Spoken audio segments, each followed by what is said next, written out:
But their attitudes revealed that even the most educated Saudi women were ambivalent about Western-style freedom. Saudi Arabia has always been ruled by consensus between the royal family and the country's religious clerics. In the last few years, however, this arrangement has become a political liability for the royal family, as the clerics remain unwilling to back the reforms necessary to lead the kingdom in the 21st century. As with everything else, these religious clerics would have a say in the final decision about the women's role in the elections.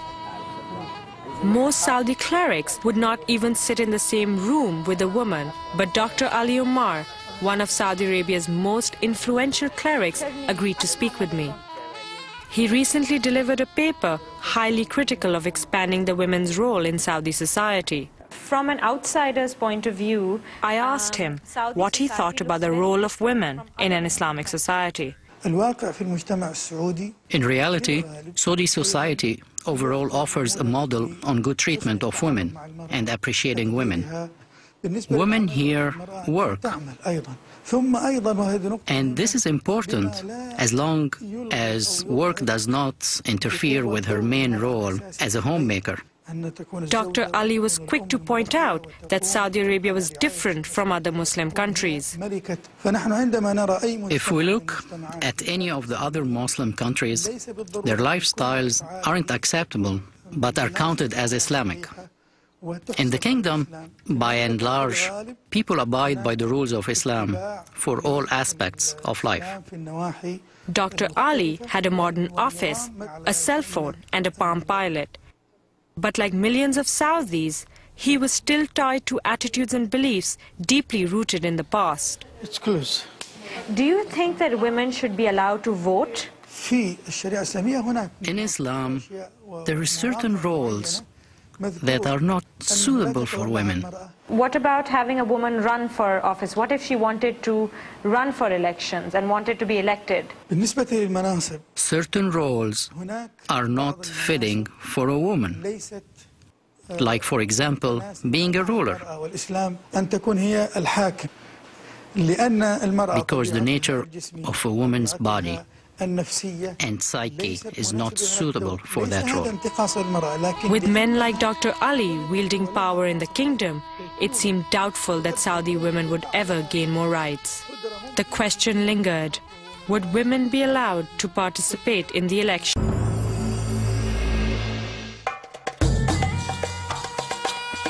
My time in Saudi Arabia was coming to an end. I had spent 4 weeks exploring the women's movement in the kingdom. Saudi women had taken enormous strides in the past few years, but they still had a long way to go. Perhaps the upcoming elections would help change that. If women were given the opportunity to vote and run for office, their influence would vastly increase. But that was not to be, as I found out on my last day in the kingdom. The Saudi government has finally announced that women will not be allowed to vote in the upcoming elections and they won't be able to hold office. They've been playing a cat and mouse game for the last 2 months, and women have been interested in voting, and the momentum for them to run for office has been becoming stronger. But I think finally the Saudi government, without giving any reason, has decided that women will not be taking part in the upcoming elections at all. 1,000 questions raced through my head. Why had the government let the momentum get so strong before making their decision? What part did the religious clerics play? How deep were the divisions? I hoped that Raed Al-Kusti, the bureau chief of the Arab News, could help me understand what had happened. Raed didn't seem surprised by the outcome. I don't see society really ready at the time being for women to run for the elections. Things are slightly beginning to change. But unfortunately, even in our textbooks, in our curricula, in our lifestyle, in our culture, we're still advocating that women should not be as men, meaning that they're created as women. That means that they belong or they need to stay at home. Fine. Yet, some Saudi men clearly support a woman's right to a political voice in society.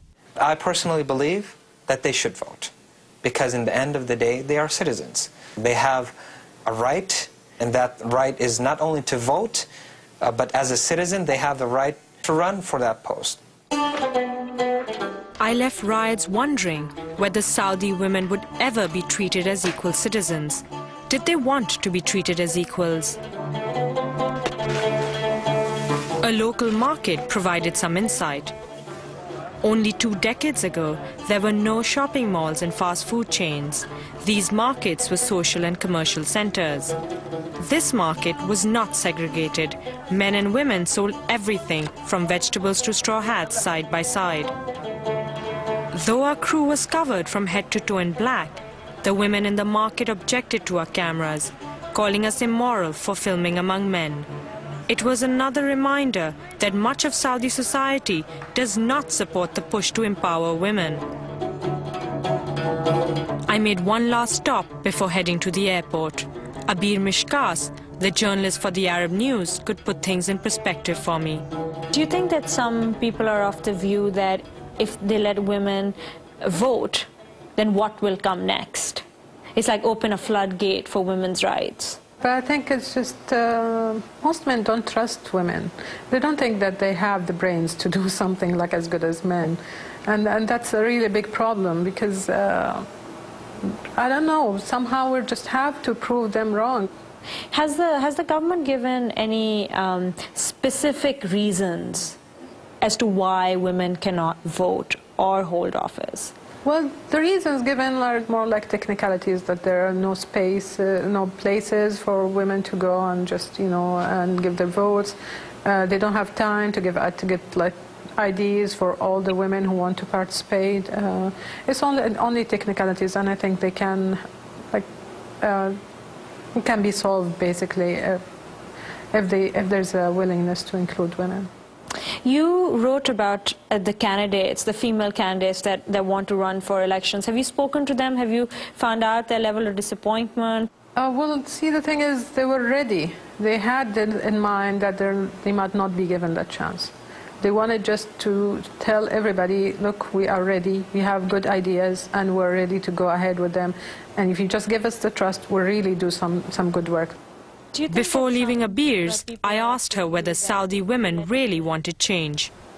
There are more women who want to change things, and they're becoming very bold in asking for change. But there are some other women who are very happy with the way their lives are, and they think it's working so far and it's fine. And if they're lucky with their lives, and okay, that's fine. I mean, but then for others who don't have the same lives, who want something else, who have ambitions, I think they really need a chance to get things changed for them. From the introduction of the telephone to education for girls, no significant change in the kingdom has ever happened without fierce resistance from the clerics. Reform is coming to Saudi Arabia, but slowly. The royal family must navigate carefully between the demands of the reformers and those of the hardliners, while moving at a pace that cautious Saudis will accept. A new generation of educated Saudi women is coming of age. These young women represent the country's future, and they are determined to make their voices heard.